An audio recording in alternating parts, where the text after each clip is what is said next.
Hi friends, നമ്മളിന്ന് വന്നിരിക്കുന്നത് ആറാട്ടുപുഴയിലാണ് കേട്ടോ. പ്രശസ്തമായ ആറാട്ടുപുഴ പൂരം എന്നൊക്കെ കേട്ടിട്ടുണ്ടാവുമല്ലോ. തൃശ്ശൂർ പൂരമൊക്കെ തുടങ്ങണേക്ക് മുമ്പുള്ളതാണ് ആറാട്ടുപുഴ പൂരം. ആറാട്ടുപുഴ പൂരത്തിൻ്റെ കുറേ പ്രശസ്തിയൊക്കെ എല്ലാവർക്കും അറിയാവുന്നതാണ്. ഇവിടെയാണ് ദേവസംഗമൊക്കെ നടക്കുന്നത്. ഇനി നമ്മൾ പോണത് മന്ദാരക്കടവ് എന്നൊരു കടവുണ്ട് ആറാട്ടുപുഴയിൽ. ഇതിൻ്റെ തൊട്ടടുത്ത് തന്നെയാണ് കേട്ടോ. അവിടെയാണ് ഭഗവാന്റെ ആറാട്ടമൊക്കെ നടക്കുക. അവിടെ ഒരു പ്രത്യേകതയും കൂടിയുണ്ട്. ബലിതർപ്പണം നടക്കുന്നതാണ്. വസിഷ്ഠമുനിയൊക്കെ തപസ് ചെയ്ത സ്ഥലമാണ്. ഇതാ ആറാട്ടുപുഴയുടെ അടുത്തെത്തി നമ്മൾ. ഇവിടെയാണ് മന്ദാരക്കടവ്. ഇതല്ലേ, ഇത്രയും വലിയൊരു മന്ദാരം ഞാൻ എൻ്റെ ജീവിതത്തിൽ കണ്ടിട്ടില്ല. കുറേ ഉണ്ട് കേട്ടോ. അങ്ങോട്ട് നിറയെ മന്ദാരം വെച്ച് പിടിപ്പിച്ചിരിക്കുകയാണ്.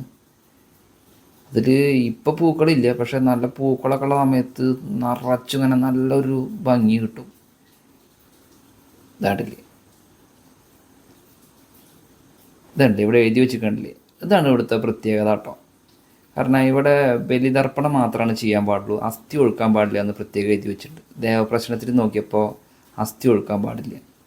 അപ്പോൾ അതുകൊണ്ട് ബലിയിടൽ മാത്രമേ ഉള്ളൂ. എന്നും ബലിയിടലുണ്ട് കേട്ടോ അവിടെ. എല്ലാ ദിവസവും ഉണ്ട്. ഇവിടെ ഒരു ട്രസ്റ്റ് ഉണ്ട്. ആ ട്രസ്റ്റാണ് ഈ ബലിതർപ്പണമൊക്കെ ഇവിടെ